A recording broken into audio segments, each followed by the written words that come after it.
Porque um Deus perfeitamente santo exige que seu maior profeta manche a própria reputação com a pior das pecadoras. Você consegue imaginar a cena?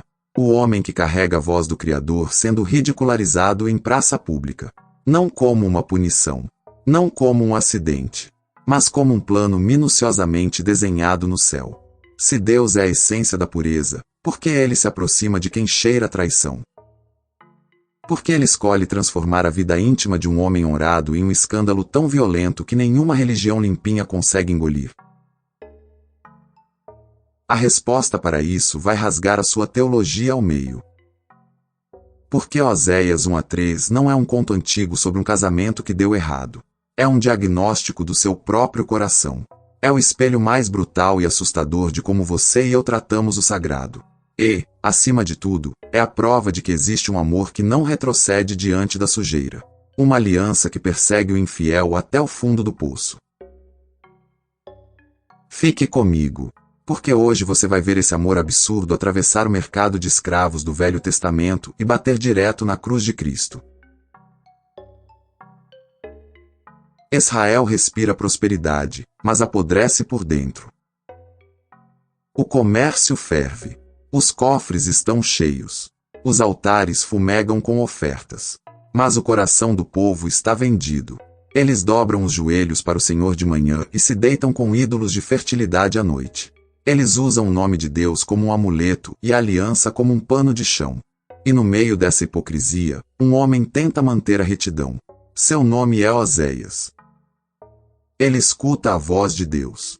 Ele conhece o peso do Espírito. Mas hoje, a voz não vem com uma mensagem para ser pregada. A voz vem como uma facada no peito. O ar pesa. Oséias cai de joelhos. O mandato divino queima na mente dele, destruindo qualquer noção de normalidade. Em Oséias 1:2, a ordem desce sem anestesia. Quando o Senhor começou a falar por meio de Oséias, o Senhor lhe disse: Vá, case-se com uma mulher promíscua e tenha filhos com ela, pois a terra se prostituiu, desviando-se do Senhor. Oséias perde o fôlego. O estômago dele revira. A mente de um profeta é treinada para obedecer, mas a carne de um homem grita em desespero. Ele tenta processar a frase. Case-se com uma mulher promíscua. Uma prostituta. Uma mulher de rua. Uma mulher que pertence a dezenas de homens. Ele pensa no conselho dos anciãos. Ele pensa nos olhares das mulheres na fonte de água. Ele escuta, por antecipação, as risadas dos bêbados nas esquinas. Você quer que eu pregue com a minha própria vergonha, Senhor? Ele murmura, com o rosto colado ao chão de terra.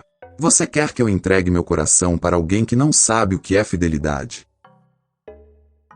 O silêncio de Deus é a confirmação. O chamado não pede debate. Pede carne. Pede sangue. Pede a vida. Oséias levanta. Ele ajeita o manto. O passo dele pelas ruas da cidade não tem a arrogância de um mestre da lei. Tem a lentidão de um cordeiro caminhando para o altar. Ele atravessa o bairro dos comerciantes. Ele ignora os cumprimentos. Ele entra na parte da cidade onde a sombra esconde os vícios. O cheiro de suor, vinho barato e perfume forte invade suas narinas. E lá está ela, Gomer. Gomer não é uma ideia teológica. Ela é real. Ela tem marcas de dedos nos braços. Ela tem um sorriso treinado para seduzir e esconder o vazio. Os olhos dela mapeiam os homens não como pessoas, mas como moedas. Ela vê Oséias se aproximar. O profeta. O homem de roupa simples e olhar pesado. Ela arqueia a sobrancelha. Ela cruza os braços, esperando a reprimenda de sempre. Ela espera o julgamento. Ela espera o dedo na cara. Mas Oséias para na frente dela. Ele não a olha com nojo. Ele a olha com uma dor profunda. A voz dele sai baixa, arranhando a garganta. Gomer. Ela ri de canto de boca. O profeta perdeu o caminho de casa?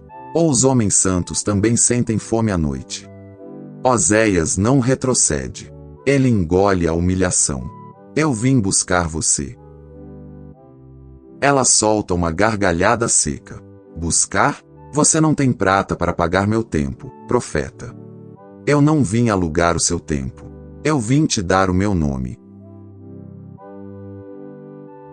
O sorriso de Gomer desaparece. O ar ao redor deles parece congelar. O barulho da rua se torna um zumbido distante.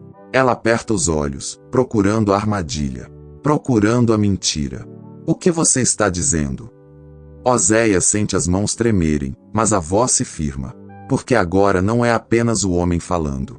É a profecia tomando forma. O Senhor me mandou até aqui. Ele quer que eu me case com você. Ele quer que você seja minha esposa. Gomer dá um passo para trás, como se ele tivesse desferido um golpe. Você é louco. Seus amigos vão te cuspir.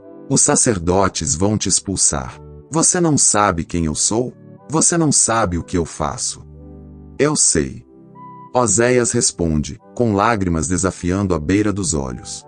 E o meu Deus sabe o que Israel faz com ele. E mesmo assim, ele manda buscar. Gomer balança a cabeça, atordoada. Ela procura cinismo, mas só encontra obediência quebrantada. Ela aceita. Não por amor, mas talvez por choque. Talvez por sobrevivência. Talvez porque ninguém nunca ofereceu uma casa de verdade para ela. Eles se casam. Não há festa. Não há cânticos de celebração. Há apenas o peso de uma aliança forjada no escândalo. Os dias passam. A casa do profeta agora tem o cheiro de uma mulher da rua. Gomer tenta se ajustar. Ela varre o chão. Ela prepara o pão. Mas o silêncio dela grita. Há uma inquietude constante em seus olhos. Ela olha pela janela como um animal selvagem que foi colocado em uma gaiola limpa. Ela não entende o amor sem cobrança. Ela desconfia da bondade. Oséias a trata com dignidade. Ele não a toca com violência. Ele a respeita. Mas, por dentro, ele vive em estado de alerta. Todo atraso dela no mercado faz o coração dele disparar. Ela foi. Ela encontrou outro. Ele vive o terror da desconfiança. Então, o ventre de Gomer cresce. O primeiro filho anuncia sua chegada com dor e sangue. Gomer grita na cama de palha. Oséias segura a mão dela. Ele limpa o suor da testa dela. O choro do menino rasga o silêncio da casa. É um menino forte, saudável. Oséias pega a criança nos braços. O coração dele derrete. É o amor paterno invadindo sua alma. Ele olha para o rosto pequeno, os dedinhos se movendo.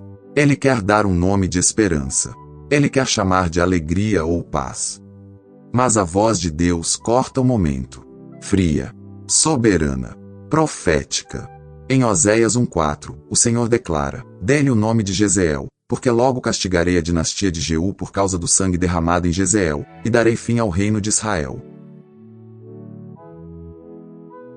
Oséias estremece. O bebê em seus braços não é apenas um filho. É um outdoor do juízo divino. Jezeel. O nome soa como ferro batendo em osso. É o lugar de um massacre histórico. É o aviso de que a paciência de Deus com a corrupção política e religiosa de Israel acabou. Gomer olha para ele, exausta. Como ele vai se chamar? Oséias chora. Jezeel. Ela vira o rosto para a parede. Ela sabe o que isso significa. O casamento deles não é um resgate romântico. É um tribunal. Os anos se arrastam. A tensão na casa aumenta. Gomer começa a sair mais cedo e voltar mais tarde. Oséias sente o cheiro de vinho nela. Ele vê presentes que ele não comprou. Roupas finas. Adornos. Ele sente a traição acontecendo debaixo do seu teto. Ele deita ao lado dela à noite e sente o abismo entre eles. A dor o consome. Ele morde o lábio até sangrar para não gritar. E, no meio desse pesadelo, Gomer engravida novamente. Oséias olha para a barriga dela e uma pergunta silenciosa ecoa na mente dele: esse filho é meu? Mas ele não fala. Ele suporta. Ele assume. Nasce uma menina. Pequena. Frágil. Oséias a levanta. Ele procura os traços dele no rosto da criança, mas encontra apenas a angústia de uma revelação iminente. A voz do Senhor volta. Mais pesada. Mais definitiva. Em Oséias 1:6, o Senhor ordena: dê-lhe o nome de Lo-ruama, pois não mostrarei mais amor à nação de Israel, não os perdoarei de maneira nenhuma. Lo-ruama, não amada, sem misericórdia. Oséias sente as pernas falharem. Ele cai sentado. Como ele vai olhar para os olhos dessa menina, todos os dias da sua vida, e chamá-la de não amada? Como ele vai gritar por ela na rua? Como ele vai embalá-la para dormir dizendo durma, não amada? O estômago dele torce. É uma tortura psicológica brutal. Mas Deus está gritando um fato espiritual inegável: Israel esgotou a graça. Israel rejeitou o amor. Agora, eles vão sentir o frio absoluto de viver sem a proteção divina. Gomer arranca a criança dos braços dele. Ela escuta o nome e os olhos dela se enchem de ódio. Você não a ama. Você não me ama. Vocês e o seu Deus só sabem julgar. Oséias chora em silêncio. Ele não tenta se defender, porque ele a ama. Mas o peso da profecia esmaga os dois. E então, a tragédia atinge o limite. Uma terceira gravidez. Outro menino. Oséias não tem mais forças. Ele apenas espera o golpe final de Deus. E ele vem. Em Oséias 1:9, o Senhor diz: dê-lhe o nome de Lo-ami, pois vocês não são meu povo, e eu não sou seu Deus. Lo-ami, não meu povo. A aliança está quebrada. O divórcio espiritual está assinado. É o reverso de Êxodo. Deus está dizendo a Israel: vocês agem como os pagãos? Então sintam o abandono de um pagão. Naquela noite, a casa mergulha num silêncio fúnebre. Oséias não consegue dormir. Ele escuta a respiração de Gomer. Ela está inquieta. Ela se vira de um lado para o outro. Quando a madrugada chega, fria e escura, Oséias acorda com o som de uma porta batendo de leve. Ele abre os olhos. A cama está vazia. O lado dela está frio. Ele levanta de um salto. Ele corre pela casa tropeçando nas cadeiras. Ele vai até o quarto das crianças. Os 3 estão dormindo, sozinhos. Ele corre até a rua. A névoa cobre o chão de terra. Não há ninguém. Apenas o vento cortante. Ela foi embora. Oséias cai de joelhos no pó. A dor que explode no peito dele não é física. É a dor da rejeição absoluta. Ele deu tudo: nome, casa, proteção, sustento, perdão. E ela preferiu os becos. Ela preferiu os homens que a usam e descartam. Ela preferiu a sujeira. Ele soca o chão. Ele chora até faltar o ar. A vergonha inunda a sua mente. Ele é o homem traído. A piada da cidade. O profeta corno. E no meio do seu pranto desesperado, a presença de Deus desce sobre ele. Não com repreensão, mas com uma intimidade aterrorizante. O Senhor fala ao coração dele, e Oséias entende tudo. Oséias, é assim que eu me sinto. O choro do profeta cessa. Ele levanta a cabeça, o rosto sujo de terra e lágrimas. Ele finalmente compreende a encenação cósmica. Ele não é apenas um marido abandonado. Ele está sentindo na carne a dor cósmica do Criador do Universo sendo rejeitado pela sua própria criação. Deus é o marido traído. Israel é a esposa promíscua. E cada vez que o povo corre para beijar a estátua de Baal, cada vez que eles confiam no exército do Egito em vez de confiar no Senhor, eles esfaqueiam o coração de Deus. A justiça exige que Gomer seja apedrejada. A lei manda que Oséias a esqueça. Ele tem o direito de apagá-la de sua história. Mas olhe para o texto bíblico. Mergulhe no que Deus faz agora. É aqui que o Deus da Bíblia destrói as religiões do mundo. Em Oséias 2:2, Deus grita contra a nação: repreendam sua mãe, repreendam-na, pois ela não é minha mulher, e eu não sou seu marido. Ele expõe o pecado. Ele não passa a mão na cabeça. A infidelidade tem consequências graves. Deus promete bloquear os caminhos dela. Em Oséias 2:6 e 2:7, ele diz: por isso fecharei o caminho dela com espinhos, construirei um muro para que ela não encontre suas veredas. Ela correrá atrás dos seus amantes, mas não os alcançará. Preste muita atenção nisso. Deus coloca espinhos no caminho de Gomer. Espinhos doem. Espinhos machucam. Mas eles não estão lá para matá-la por vingança. Os espinhos são misericórdia severa. Deus intervém para estragar o prazer do pecado. Deus seca os recursos dela. Deus afasta os falsos amantes. Você já sentiu isso? Aquele momento na vida em que tudo que você tenta longe de Deus dá errado? As portas fecham. As amizades traem. O dinheiro some. Aquele relacionamento destrutivo explode. Você chama isso de azar. Você chama isso de ataque do inimigo. Mas muitas vezes, é o próprio Deus espalhando espinhos para que você não consiga caminhar em direção ao inferno. Ele está frustrando sua idolatria para salvar sua alma. Os meses passam. Oséias cuida das crianças sozinho. E Gomer desce ladeira abaixo. O dinheiro acaba. A juventude desvanece. Os homens ricos que a levavam para banquetes perdem o interesse. Ela cai nas mãos de exploradores piores. Ela sofre. Ela passa fome. A beleza dela é consumida pela miséria. Ela é reduzida a um pedaço de carne no final da feira. E então, no fundo do poço de Israel, quando a lei grita morte e a lógica grita abandono, o amor levanta a voz. Em Oséias 2,14, as palavras mais subversivas da Escritura são proferidas por Deus. Portanto, agora vou atraí-la, vou levá-la para o deserto e falar-lhe com cuidado. Você consegue ouvir isso? Vou atraí-la. Não vou fulminá-la. Não vou humilhá-la até a morte. Deus cria um deserto. Ele tira os ruídos. Ele tira as distrações.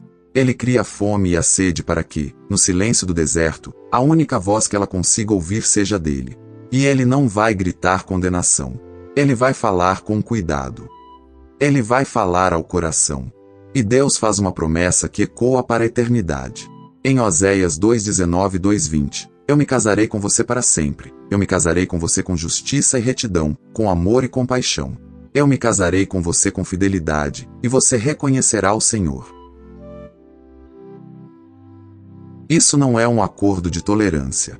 É uma recriação. Deus não a aceita de volta para ser uma escrava. Ele refaz os votos. Ele muda o status dela. Mas a profecia não pode ficar apenas nas palavras.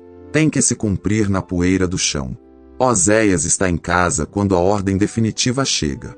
A ordem que exige a morte de todo o seu orgulho masculino. Em Oséias 3:1, o Senhor diz: vá, mostre o seu amor por sua mulher novamente, embora ela seja amada por outro e seja adúltera. Ame-a como o Senhor ama os israelitas. Oséias fecha os olhos. As lágrimas escorrem. Ele levanta. Ele pega o saco de moedas que guardava. Ele pega sacos de cevada. Ele sai de casa e caminha em direção ao lugar mais vil da cidade, o mercado de escravos. O som do mercado é aterrorizante. Homens gritando, correntes batendo, o cheiro de sujeira humana e desespero. É ali que as vidas são vendidas como sacos de grãos. E as pessoas descartáveis vão parar no último lote. As que não têm mais valor. Oséias empurra a multidão. Ele recebe empurrões, mas não para. Ele olha para o estrado. E ele a vê. Gomer está lá. Exposta. Suja. Cabelos embaraçados. Roupas rasgadas. Ela treme de frio e de vergonha. Ela olha para o chão, esperando ser comprada por qualquer senhor sádico que a leve para trabalhar até a morte.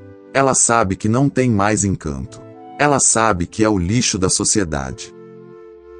O leiloeiro começa a gritar lances. Homens zombam. Jogam preços baixos. Ridicularizam o corpo dela. Gomer levanta os olhos por uma fração de segundo. E no meio do mar de rostos cruéis, ela vê o rosto dele. Oséias. O coração dela para. O terror absoluto domina sua alma. Se ele está ali, é para fazer justiça. É para cobrar a traição. Ele veio comprar o direito de matá-la, ela pensa. Ela tenta se encolher. Ela quer sumir. Ela fecha os olhos, esperando o fim. Mas Oséias não grita maldições. Oséias não levanta uma pedra. Oséias levanta a mão e grita, com a voz embargada, rasgando o barulho do mercado. Eu compro. O mercado faz um silêncio momentâneo. O leiloeiro olha, cínico. Oséias sobe no estrado. Ele fica de frente para o homem. E, conforme registrado em Oséias 3:2, ele paga o preço exato. Assim eu a comprei por 15 peças de prata e 1 homer e meio de cevada. Ele joga a prata na mesa. O som metálico corta o ar. Ele aponta para os sacos de cevada. É um preço humilhante. 15 moedas de prata era o preço de um escravo ferido. Mas para Oséias, era o resgate do seu coração. O leiloeiro assente. Ele entrega as cordas. Gomer está paralisada. Ela não consegue levantar a cabeça. Ela chora silenciosamente, esperando o puxão violento na corda. Oséias se aproxima. Ele não puxa a corda. Ele a desamarra. Ele tira o próprio manto quente e limpo. Ele coloca sobre os ombros sujos e trêmulos dela, cobrindo a sua vergonha. Ele levanta o queixo dela com delicadeza. Ela o encara, aterrorizada, sem entender. Oséias a olha nos olhos. Não há nojo. Não há superioridade. Há apenas o amor sangrando. E ele profere os votos de restauração. Em Oséias 3:3, ele diz: Você viverá comigo muitos dias. Você não será mais prostituta nem será de nenhum outro homem, e eu viverei com você. Ele não diz: Volte para casa como minha serva. Ele não diz: Eu te comprei, agora me pague com trabalho. Ele diz: Eu te quero de volta. O seu passado acabou. Você é minha esposa. Isso é de arrancar o fôlego. Isso destrói a mente humana. O marido perfeitamente traído vai ao fundo do lixo e compra com o próprio suor a mulher que o destruiu.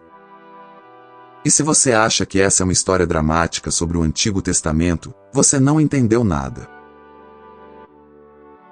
Essa história não é sobre Oséias e Gomer. Essa história é sobre Jesus Cristo e você. Avance os séculos. Saia do mercado de Israel e vá para o Novo Testamento. A lógica se repete, mas o preço aumenta infinitamente. O apóstolo Pedro escreve para crentes que também vieram de passados imundos, de vidas vazias, e ele revela o mercado de escravos cósmico. No livro de 1 Pedro 1:18-19, a verdade detona como uma bomba, pois vocês sabem que não foi por meio de coisas perecíveis como prata ou ouro que vocês foram resgatados da sua maneira vazia de viver, transmitida por seus antepassados, mas pelo precioso sangue de Cristo, como de um cordeiro sem mancha e sem defeito. Oséias pagou 15 moedas e um pouco de cevada.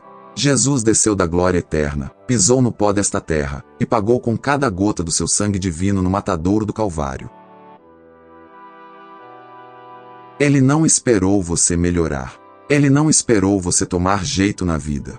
Você estava amarrado no mercado do pecado, sujo, cínico, vendido aos ídolos do mundo, e ele subiu no estrado da cruz, tomou a sua condenação, espalhou os braços e gritou: Eu pago o preço por ela. Eu compro ele de volta. Paulo, escrevendo à igreja, captura o mesmo coração de noivo ferido e redentor. Em Efésios 5:25-5:27, o padrão é explícito: Maridos, amem suas mulheres, assim como Cristo amou a igreja e entregou-se a si mesmo por ela para santificá-la, tendo-a purificado pelo lavar da água mediante a palavra, e para apresentá-la a si mesmo como igreja gloriosa, sem mancha nem ruga ou coisa semelhante, mas santa e inculpável. Ele compra a noiva suja para transformá-la em uma noiva gloriosa. A graça te resgata de onde você está, mas o amor dele é tão grande que não te deixa como você está. Ele te santifica. E se você quer ver como Jesus encarna a misericórdia de Oséias diante de uma Gomer real, olhe para os pátios do templo. Há um barulho ensurdecedor. Fariseus furiosos arrastam uma mulher pelos braços. As unhas deles cravam na pele dela. Eles a jogam no chão de pedra, bem no centro de uma roda. A poeira sobe. Ela se encolhe, tapando o rosto. É a humilhação suprema. Eles gritam, apontando o dedo: Mestre, esta mulher foi surpreendida em ato de adultério. A acusação ecoa no pátio. A lei de Moisés exige pedras. A lei exige sangue. Jesus está lá. Ele não entra no frenesi religioso. Ele não grita. Ele se abaixa e começa a escrever na terra com o dedo. O silêncio dele cria um vácuo aterrador para os hipócritas. Eles insistem. Eles cobram a sentença. Eles querem ver o Nazareno tropeçar na lei. Jesus se levanta.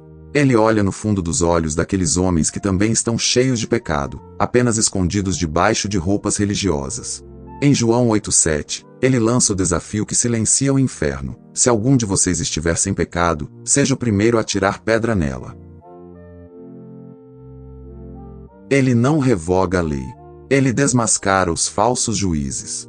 Um a um, do mais velho ao mais jovem, eles soltam as pedras. O som seco das rochas batendo no chão é o som da graça abrindo espaço. Eles vão embora. A poeira baixa.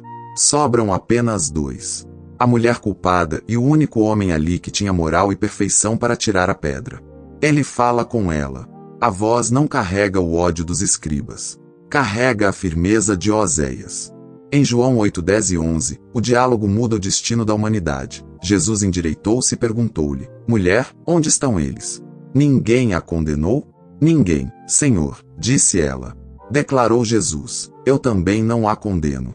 Agora vá e abandone sua vida de pecado.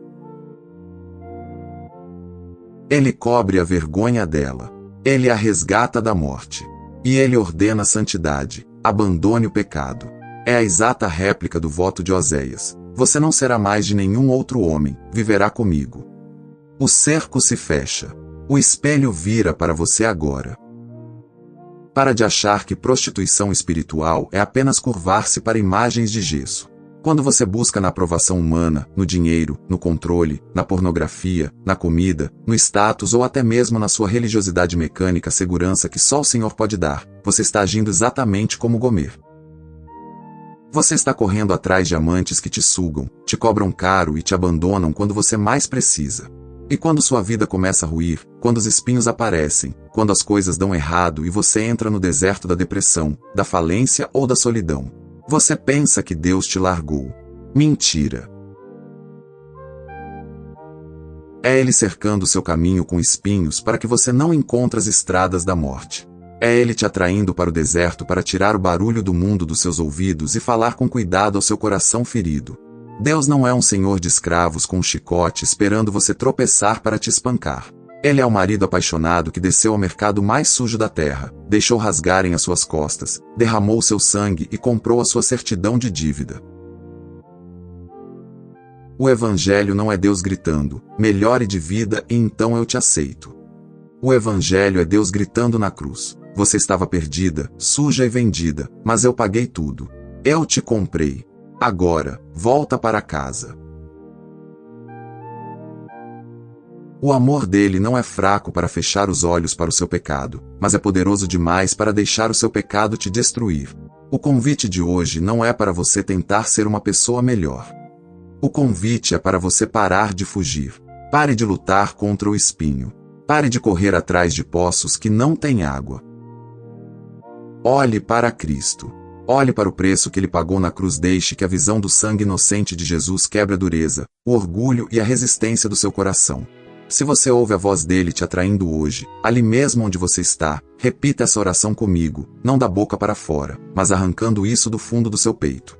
Senhor Jesus, eu reconheço que tenho corrido atrás de outros amantes. Eu tenho buscado consolo, paz e alegria em lugares que só me roubam a vida. Eu tenho traído a sua aliança. Mas hoje eu entendo os espinhos. Hoje eu entendo o deserto.